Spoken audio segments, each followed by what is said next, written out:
Shalom. Apa kabar hari ini?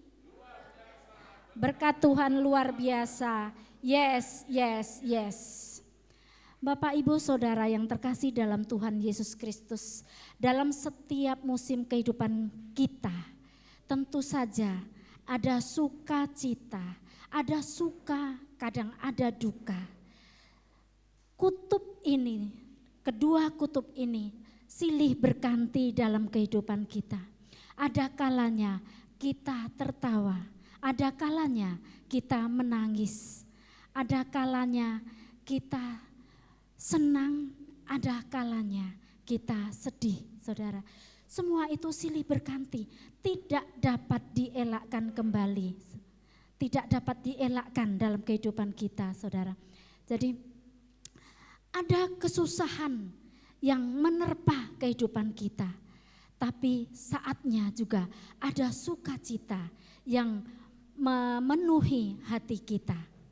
Ada kesusahan yang membawa maut, tetapi ada juga kesusahan yang memberi faedah, saudara. Tema firman Tuhan pada siang hari ini adalah kesusahan yang membawa faedah. Jadi, ketika kita mengalami kesusahan, ketika kita mengalami pergumulan, tentu saja kita tidak senang menghadapinya. Siapapun itu, saya yakin itu tidak mudah untuk menghadapi semua ini, saudara. Kesusahan seringkali menghimpit kita, membawa kita kepada ketidaknyamanan. Kesusahan seringkali membuat hati kita galau. Tidak ada sukacita lagi dalam hati kita. Tapi jika Tuhan sudah menghendaki hal ini terjadi dalam kehidupan kita, kita tidak bisa menolaknya. Nah, kesusahan yang membawa maut adalah karena dosa-dosa kita.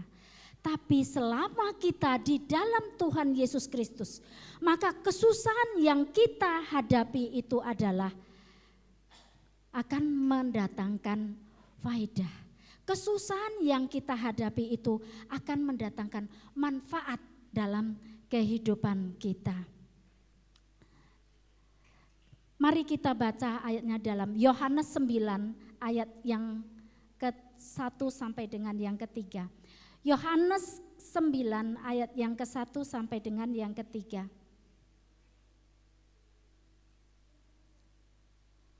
Kita baca bersama-sama karena 3 ayat saja. Yohanes 9 ayatnya yang pertama, 1, 2, 3. Waktu Yesus sedang lewat, ia melihat seorang yang buta sejak lahirnya. Murid-muridnya bertanya kepadanya, "Rabi, siapakah yang berbuat dosa, orang ini sendiri atau orang tuanya, sehingga ia dilahirkan buta?" Saudara, bukan dia dan bukan juga orang tuanya, tetapi karena pekerjaan-pekerjaan Allah harus dinyatakan di dalam dia. Saudara, Yesus sedang lewat, kemudian ada seorang buta. Murid-muridnya bertanya, "Rabi, siapa sebenarnya yang berdosa? Orang ini sendiri ataukah orang tuanya?" Murid-muridnya bertanya.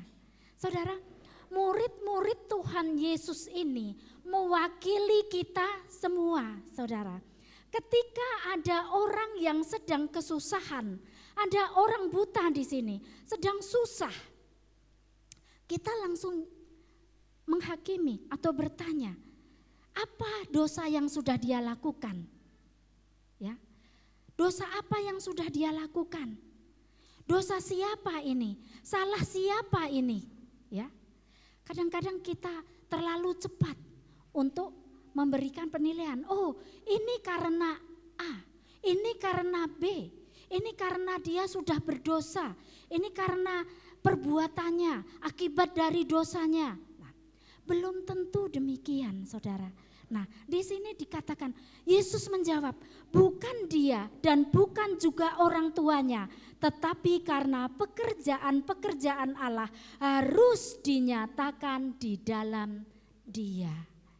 Jadi ketika seseorang di dalam kesusahan, belum tentu akibat dari dosanya, belum tentu orang tuanya yang berdosa, belum tentu kesalahan-kesalahan yang dia lakukan, tapi karena Allah ingin menyatakan pekerjaan-pekerjaannya di dalam kehidupan orang itu, saudara. Jadi kita tidak bisa menghakimi, kita tidak bisa langsung menjudge orang itu, wah itu karena dosanya, itu karena kesalahan-kesalahannya, saudara. Tapi Tuhan mengatakan, Tuhan ingin menyatakan kuasanya dalam diri seseorang itu, saudara. Sebagian besar orang dunia tidak bisa menerima pola pikir seperti ini. Bahkan orang percaya pun juga setiap kali ada masalah selalu dicari kesalahan siapa. Ya, seperti tadi, siapa yang salah? Dosa siapa ini? Dosa apa yang sudah dilakukan orang ini? Nah, tetapi Tuhan mengatakan, Tuhan mengasihi kita semua. Kalaupun ada persoalan, kalaupun ada kesusahan-kesusahan yang dia hadapi, saudara, ada maksud yang baik. Ada maksud Tuhan yang ingin Ia nyatakan dalam kehidupan kita. Ada pekerjaan-pekerjaan Allah yang ingin Ia kerjakan dalam kehidupan kita, saudara. Orang dunia, bahkan kita, orang dunia, ya, orang-orang yang tidak mengenal Tuhan, bahkan kita yang sudah mengenal Tuhan pun tidak bisa menerima masalah. Iya bukan? Ketika sedang ada masalah dalam hidup kita, masalah menerpa, pergumulan menerpa, lalu kita bertanya kepada Tuhan, kenapa ini terjadi dalam diri saya? Kenapa Tuhan ini menimpa saya? Kita tidak bisa menerima masalah itu. Kita tidak bisa menerima pergumulan yang menimpa kita itu, saudara. Karena apa? Karena pergumulan, karena masalah yang ada, yang menimpa kita itu dianggap suatu bencana bagi kehidupan kita. Ketika kita diterpa masalah, itu adalah sebuah bencana yang menimpa kita. Maka kita tidak bisa menerima akan pergumulan kita itu, akan masalah-masalah itu, saudara. Kita sebagai manusia yang hidup di dalam daging, saudara, kita cenderung berpikir bahwa kalau hidup kita itu pinginnya, kita itu aman, nyaman, damai, sejahtera. Tapi apakah Tuhan menghendaki itu? Tidak. Suka duka silih bergantian untuk menjadi seimbang, untuk menyeimbangkan kehidupan kita. Kalau kita aman terus, kalau kita nyaman terus, saudara, kita akan menjadi sombong. Tetapi kalau kita dalam duka terus, kita juga akan tidak bersyukur dalam kehidupan kita. Kalau kita ikuti keinginan kita, saudara, kita maunya ketika kita kecil, kita bahagia, sukacita, kita bergembira.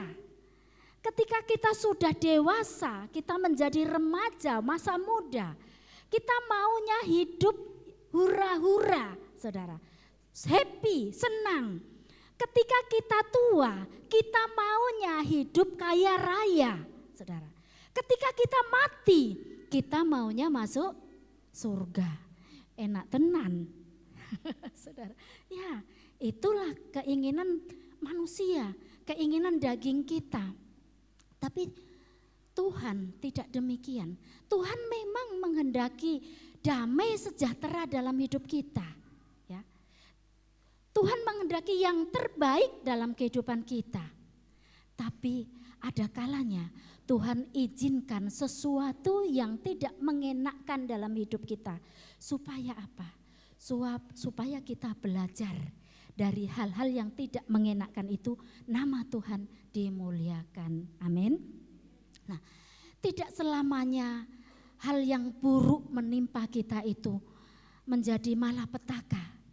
Tapi ada kalanya hal yang buruk, kesusahan yang kita alami itu menjadi hal yang bermanfaat dalam hidup kita, hal yang positif dalam hidup kita, hal yang berfaedah dalam hidup kita, saudara. Nah, ada beberapa manfaat atau faedah dalam kesusahan hidup kita. Yang pertama, saudara, melalui kesusahan Tuhan menyatakan kemuliaannya, saudara. Kita lihat Yohanes 4 ayat 1 sampai yang keempat. Yohanes 4 ayat 1 sampai dengan yang keempat. Demikian firman Tuhan.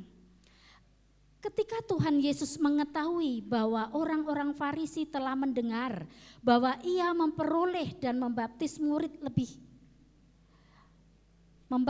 lebih banyak daripada Yohanes, meskipun Yesus sendiri tidak membaptis melainkan murid-muridnya,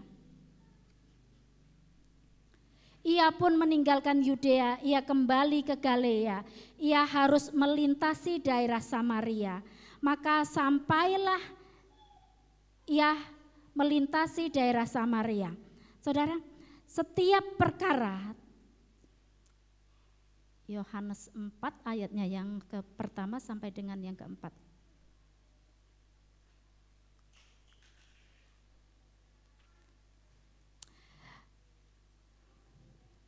Mohon maaf salah ayatnya. Contohnya adalah ketika Sakius, ya saudara, Lazarus, saudara. Ketika Lazarus mati, saudara, Lazarus sakit, saudara. Maria dan Marta memberitahukan kepada Yesus, saudara, bahwa Lazarus sakit. Nah, akan tetapi Yesus menunda untuk datang ke tempat Lazarus sakit itu selama 2 hari. Nah, sampailah Lazarus mati pada saat itu. 2 hari kemudian Yesus baru berangkat menuju ke tempat Lazarus dikuburkan. Nah, sudah 4 hari lamanya Lazarus dikuburkan, saudara. Nah, ketika Yesus datang pada saat itu, Marta menghampiri Yesus. Ia mengatakan, Tuhan, seandainya engkau datang lebih awal, pasti saudaraku tidak akan mati, saudara. Nah, kemudian Yesus berkata, hal ini tidak akan terjadi karena Allah akan dimuliakan melalui sakit Lazarus, saudara. Nah, Yesus datang ke tempat Lazarus dikuburkan. Maria juga sujud kepada Yesus. Tuhan, seandainya engkau datang lebih cepat, maka saudaraku tidak akan meninggal. Maka Yesus berkata, sakit Lazarus ini nama Tuhan akan dimuliakan. Pekerjaan Tuhan akan dinyatakan, saudara. Secara manusia tidak masuk akal. Karena apa? Lazarus sudah dikubur selama 4 hari. Bahkan Marta berkata, ketika Tuhan Yesus menyuruh untuk membuka kuburnya, buka batu penutup kubur, maka Marta berkata, Tuhan, sudah berbau, mayatnya sudah berbau. Nah, Yesus berkata, bukankah sudah kukatakan bahwa nama Tuhan akan dimuliakan melalui hal ini? Ya. Jadi saudara, ada suatu hal yang kita tidak mengerti, ada jalan Tuhan yang kita tidak mengerti, ada rencana Tuhan yang kita tidak mengerti, yaitu supaya nama Tuhan dimuliakan melalui apa? Melalui kesusahan kita itu, saudara. Kita susah, seakan-akan Tuhan diam saja. Kita sudah berseru, Tuhan, Tuhan, aku rasakan seperti ini. Aku sakit, aku menderita Tuhan, aku dalam kesusahan Tuhan. Seakan-akan Tuhan diam saja. Bahkan Tuhan Yesus sengaja 2 hari tidak datang, tidak langsung datang. Tuhan sanggup sebenarnya pada waktu itu langsung datang menyembuhkan Lazarus. Tapi karena melalui itu semua, biar nama Tuhan yang dimuliakan, saudara. Nah, Yohanes 11 ayatnya yang keempat. Yohanes 11 ayatnya yang keempat. Dikatakan, ketika Yesus mendengar kabar itu, ia berkata, penyakit itu tidak akan membawa kematian, tetapi akan menyatakan kemuliaan Allah. Sebab oleh penyakit itu anak Allah akan dimuliakan. Amin, amin. Jadi firman Tuhan ini kita imani dalam kehidupan kita.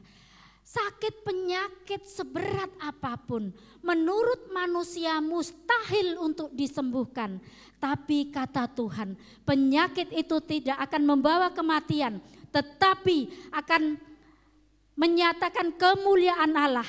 Sebab oleh penyakit itu anak Allah akan dimuliakan, saudara. Jadi melalui kesusahan kita, nama Tuhan dimuliakan. Allah bekerja, Allah berkarya dari kesusahan kita itu. Sehingga kita memuliakan Tuhan, saudara. Nah, yang kedua, melalui kesusahan Tuhan mau mengajar kita untuk mengetahui kehendak Tuhan, saudara. Jadi ketika kita susah, kita biasanya kita semakin mendekat kepada Tuhan. Ketika kita sedang mengalami pergumulan berat, kita akan lebih serius datang kepada Tuhan dibandingkan kita saat baik-baik saja. Kalau ketika saat baik-baik saja, kita datang beribadah, ada kalanya kita itu sebagai formalitas saja, sebagai rutinitas saja. Hati kita tidak sungguh-sungguh untuk mendengarkan firman Tuhan. Hati kita tidak sungguh-sungguh untuk memuji dan memuliakan Tuhan. Ketika kita dalam kesusahan, dalam pergumulan, kita benar-benar sujud di hadapan Tuhan. Ya. Jadi kita benar-benar ingin tahu kehendak Tuhan. Dalam Mazmur 119 ayatnya yang ke-71 dikatakan, bahwa aku tertindas itu baik bagiku, supaya aku belajar akan ketetapan-ketetapanmu. Aku tertindas baik bagiku. Tidak selamanya kita tertindas itu malapetaka. Tapi di sini dikatakan, aku tertindas baik bagiku. Supaya apa? Supaya aku belajar ketetapan-ketetapanmu. Jadi ketika kita sedang susah, kita dalam pergumulan, kita akan lebih serius untuk datang kepada Tuhan. Kita akan lebih serius untuk belajar firman Tuhan. Kita akan semakin dekat dan lebih lagi belajar akan firman Tuhan, saudara. Dengan adanya persoalan, kita dapat mengenal Tuhan dan belajar dengan tekun. Jadi saudara, mari tunjukkan ketekunan kita. Mari tunjukkan keseriusan kita. Walaupun pergumulan, walaupun kesusahan itu tidak sedang kita hadapi, tidak sedang kita alami. Jadi jangan sampai Tuhan tegur dulu, Tuhan cambuk dulu, kita baru sungguh-sungguh untuk memuji memuliakan Tuhan, untuk belajar akan firman Tuhan. Ketika sedang baik-baik saja, firman Tuhan disampaikan, IG yang dibuka, WA yang dibuka, main game saudara. Tidak tertarik akan firman Tuhan. Tuhan tegur, saudara. Baru kita sadar, ya. Baru kita mau belajar akan firman Tuhan. Baru kita mau sungguh-sungguh di dalam Tuhan. Jadi ketika ada masalah, Jangan hanya meminta pemulihan dan kemenangan, karena semua itu pasti diberikan Tuhan. Kalau kita, Tuhan tolong aku, Tuhan ampuni aku. Tuhan pasti tolong selama kita berbalik dari jalan yang tidak lurus ke jalan Tuhan. Tuhan pasti menolong. Tapi mari kita minta supaya kita tahu maksud Tuhan atas kita melalui masalah yang sedang kita hadapi. Apa maksud Tuhan? Apa kehendak Tuhan dalam kehidupan kita? Melalui apa yang kita rasakan, melalui kesusahan kita, ya. Jadi kalau pertolongan Tuhan itu tunggu saja waktunya Tuhan. Pertolongannya pasti diberikan asal saja sasaran Tuhan itu tercapai, saudara. Kalau sasaran Tuhan itu belum tercapai dalam kehidupan kita, kita masih akan merasakan kesusahan-kesusahan itu. Karena maksud dan kehendak Tuhan belum terjadi dalam kehidupan kita. Kalau maksud Tuhan, kehendak Tuhan kita mengerti, saudara, sasaran Tuhan itu tercapai dalam kehidupan kita, maka maksud Tuhan, maka Tuhan pasti akan memberikan yang terbaik dalam hidup kita. Kita akan bersama-sama hadapi bersama Tuhan apapun yang terjadi dalam kehidupan kita. Kita akan mendapatkan pertolongan. Kita akan mendapatkan kemenangan dalam kehidupan kita, dalam masalah kita, dalam pergumulan kita, saudara. Yang ketiga, melalui kesusahan Tuhan membawa kita berbalik kepada Tuhan, ya. Kalau kita tidak dikasih pergumulan, kita tidak dikasih permasalahan, Tuhan tidak izinkan pergumulan dan permasalahan itu kita rasakan, saudara.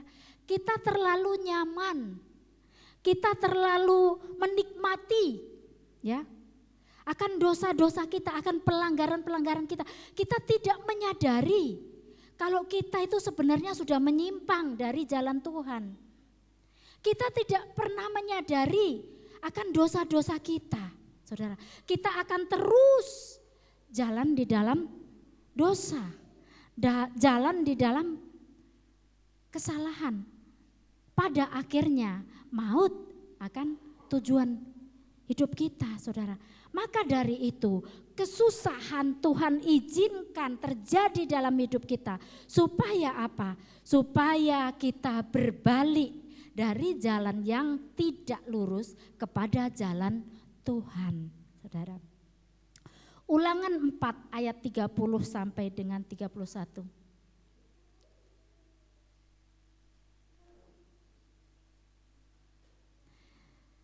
Dikatakan, apabila engkau dalam keadaan terdesak dan segala hal ini menimpa engkau di kemudian hari, maka engkau akan kembali kepada Tuhan Allahmu dan mendengarkan suaranya. Sebab Tuhan Allahmu adalah Allah penyayang, Ia tidak akan meninggalkan atau memusnahkan engkau, dan Ia tidak akan melupakan perjanjian yang diikrarkannya dengan sumpah kepada nenek moyangmu. Cinta Tuhan itu tidak terbatas dan senantiasa ingat akan janjinya kepada nenek moyang kita. Dia tidak pernah ingkar karena Dia Allah yang setia, saudara. Dia tahu bahwa kita sering tersesat. Pada saat kita tersesat dan berbeban berat dan kesusahan, Dia akan segera menolong kita, saudara. Jadi melalui kesusahan kita akan berbalik. Seperti anak bungsu, ya, anak bungsu yang tersesat. Dia pergi meninggalkan rumah, kemudian menghambur-hamburkan hartanya, habis. Dia mengalami kesusahan. Nah, ketika dia balik kepada orang tuanya begitu mengasihinya. Dia menyambutnya, bahkan mengadakan pesta, dikasih jubah yang terbaik, dipakaikan cincin, saudara. Demikian juga Bapa kita yang di surga, Allah kita, Allah yang penuh kasih, kasih-Nya tidak terbatas saudara. Walaupun dosa kita merah seperti kirmizi, maka Tuhan sanggup membuat seputih salju saudara. Jadi ketika kita dalam kesusahan, mari kita introspeksi diri. Ketika kita sadar bahwa saya sudah menyimpang dari jalan Tuhan, mari kita berbalik kepada Tuhan. Kita sadari bahwa jalan kita sudah menyimpang dari Tuhan, dan percayalah Tuhan menyambut kita dengan sukacita. Amin. Ya, jadi jangan berlarut dalam kesusahan, jangan larut dalam kesedihan. Tuhan mengizinkan kesusahan itu supaya apa? Supaya yang ketiga adalah membawa kita berbalik kepada Tuhan. Yang keempat selanjutnya, melalui kesusahan Tuhan membawa kita untuk mengakui dosa. Saudara, Mazmur 32 ayat yang kelima.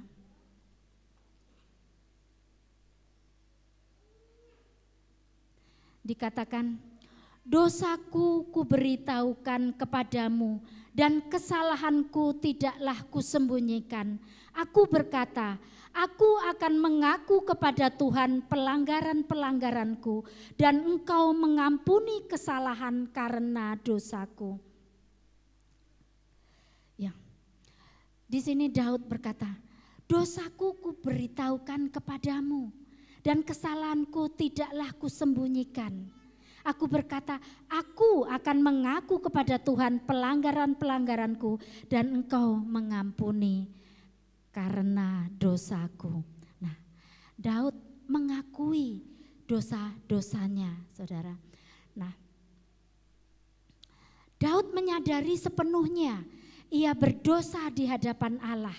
Oleh karena itu, untuk mendapatkan kemurahan Allah, Daud mengakui segala dosanya dan memohon untuk mendapatkan pengampunan daripada Tuhan. Mazmur 51.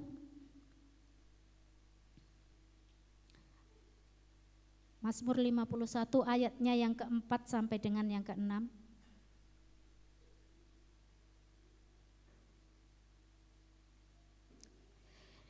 Demikian firman Tuhan. Bersihkanlah aku seluruhnya dari kesalahanku dan tahirkanlah aku dari dosaku. Sebab aku sendiri sadar akan pelanggaranku, aku senantiasa bergumul dengan dosaku. Terhadap engkau sajalah aku telah berdosa dan melakukan apa yang kuanggap jahat, supaya ternyata engkau adil dalam putusanmu, bersih dalam penghukumanmu. Lanjut 12 sampai dengan yang ke-14.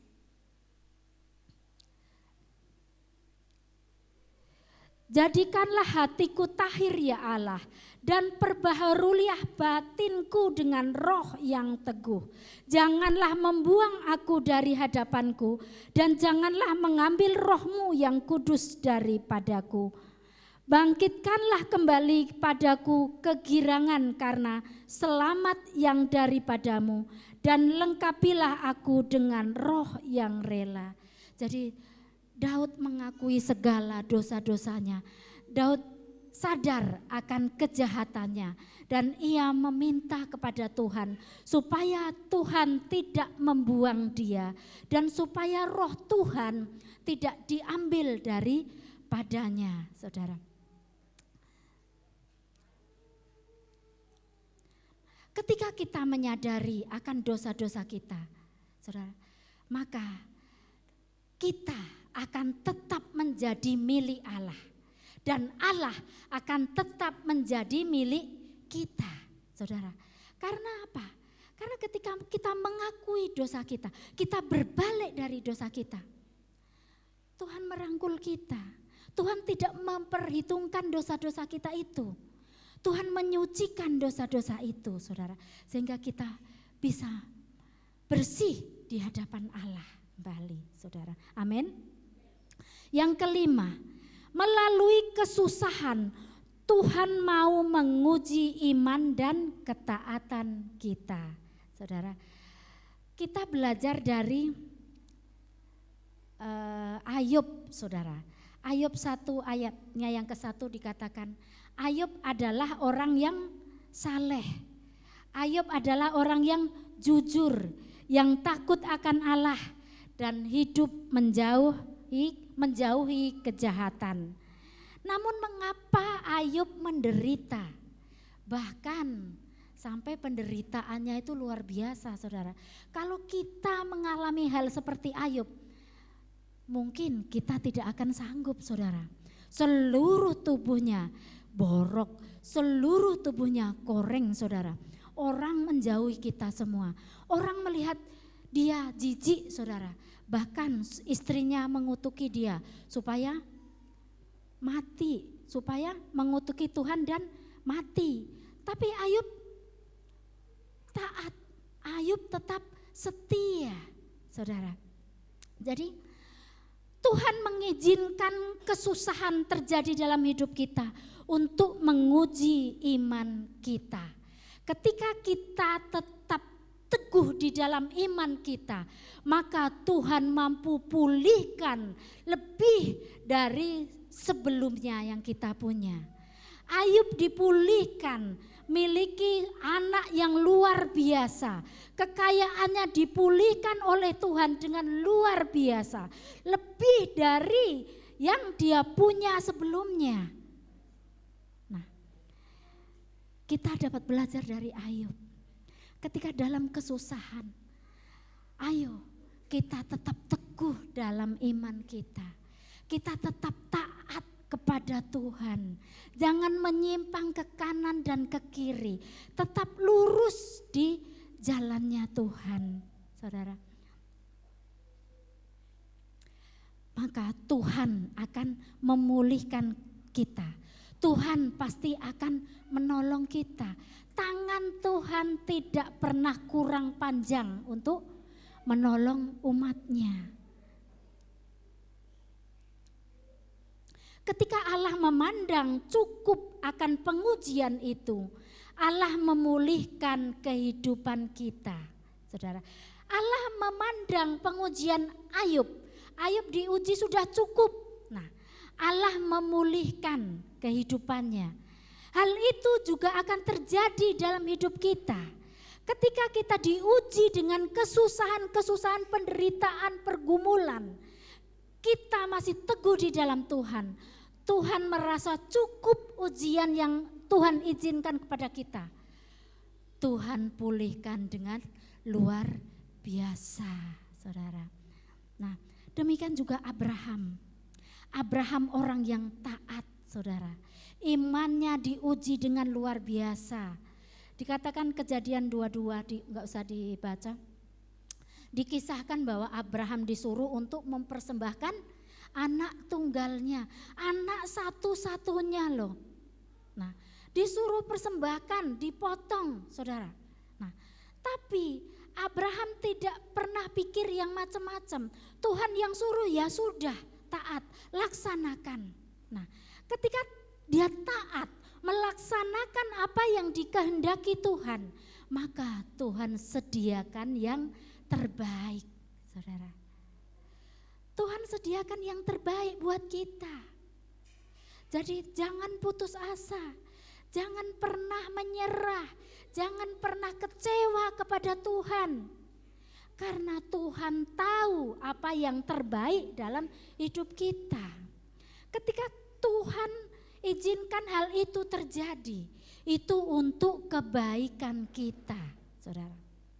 Yang keenam, yang terakhir, melalui kesusahan Tuhan mau kita menjadi alatnya untuk bersaksi, saudara. Nah, Ibrani 2 ayat yang ke-18.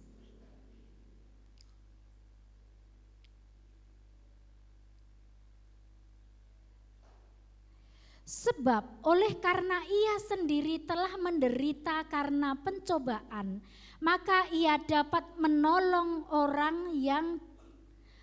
mereka yang dicobai, saudara. Ketika melewati masalah, kita menang dan dipulihkan Tuhan.